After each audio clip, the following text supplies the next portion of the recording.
Pretty much all of the tools that I use and that you've watched me use on this job, I really love. I love them because they do their job reliably and with no trouble. I love them because I'm familiar with how they feel and how they function.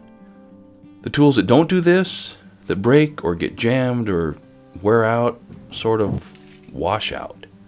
And the tools that are awkward or unwieldy just don't last on the job site.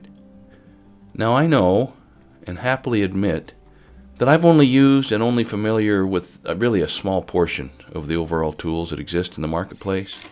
There are now hundreds of brands and model numbers, even of similar tools with similar purposes, and I may only have experience with one or two of those that are available. That doesn't mean that the other ones are no good. I'm sure if I got a hold of them and used them on this house, they would have worked great, and I'd be a fan. But I just love buying tools that are tried and true, with lots of history, lots of experience, and lots of people using them. Skill saws, Hitachi nail guns, M-Glow air compressors, or AirMate, which now occupies the same space, Stanley tapes. These are the tools that were popular when I was production framing, and they still can get it done. Also, in a situation like this where there's a lot of pressure to perform and produce safely, I just don't have the bandwidth to add dealing with a new tool to the mental and physical demands of the moment. Now yes, there are newer and more modern tools than what you've seen us using here. But hey, the classics never go out of style, right? It's a lot like the question, what caliber rifle is the best one for hunting elk? And the answer always has to be the rifle that you can really shoot.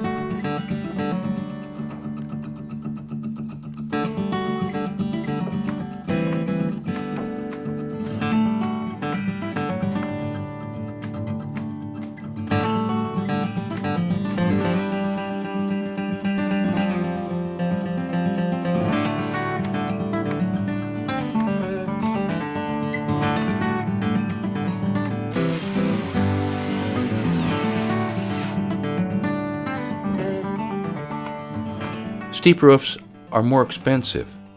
They're more expensive because they require more material. Think about it. The greater the rise or the slope of the roof, the more square feet of roof diaphragm that it takes to cover the floor space. This means more lumber, more sheathing, more roofing, and also the longer the overhangs, the more material is required, including on the inside, with more insulation, more drywall, more paint, etc.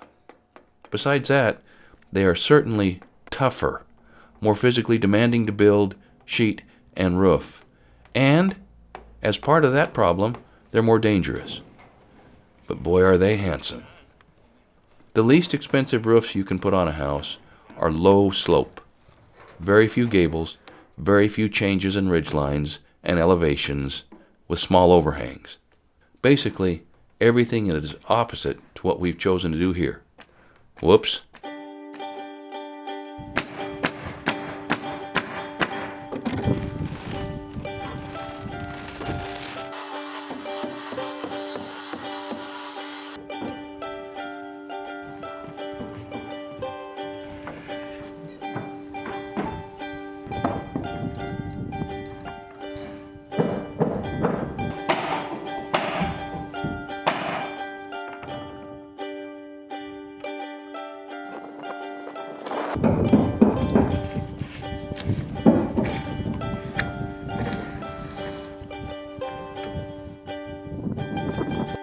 We've talked ad nauseum about these wooden eye joists, but there's still one more point that needs to be made, and this is especially important for you viewers who live in a home built with these joists. In the event of a house fire, they can lose their structural integrity quickly. Floors and ceilings can collapse quicker than you might expect, especially in a basement situation where lots of fuels are present and the ceiling has not been sheetrocked. A piece of dimensional lumber, especially a large one like a beam or even a 2x10 or a 2x12 joist, can maintain strength for quite a while it burns.